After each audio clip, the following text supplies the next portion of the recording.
गंगा के किनारे हरिहर क्षेत्र में श्री सुखदेव महाराज राजा परीक्षित को कथा श्रवण कराने लगे हैं। जवाब दिया है राजन परीक्षित, आज भगवान श्याम सुंदर द्वारिका में रहने लगे हैं। इधर धीरे धीरे समय व्यतीत होता गया। आज भगवान कन्हैया को सखियों की याद आ गई और एकदम से उद्धव को पास में बुलाया। जवाब दिया, रे उद्धव, तुम वृंदावन के लिए चले जाओ, सखियों के मत चले जाओ, मुझे सखियों की याद आ रही है। और इधर सभी सखियां भगवान कन्हैया के वेदना में पागल हैं।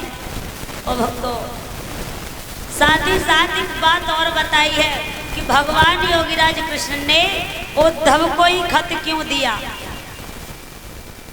भगवान कन्हैया ने उद्धव को खत क्यों दिया।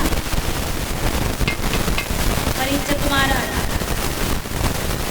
भगवान श्याम सुंदर ने उद्धव को ही खत क्यों दिया? क्या किसी और के हाथों नहीं भिजवा सकते थे?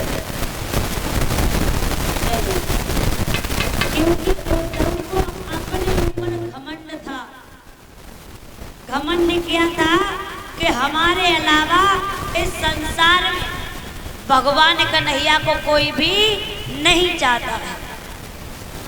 हमसे ज्यादा कोई भी भगवान श्याम सुंदर को नहीं चाहता है। इसलिए भगवान कन्हैया ने सोचा, उद्धव, तुम्हें मालूम नहीं है कि तुमसे ज्यादा चाहने वाला हमें कोई और भी है। इसलिए भगवान श्याम सुंदर ने उद्धव को खत दिया और जवाब दिया, अरे उद्धव, तुम चले जाओ। बोले हैं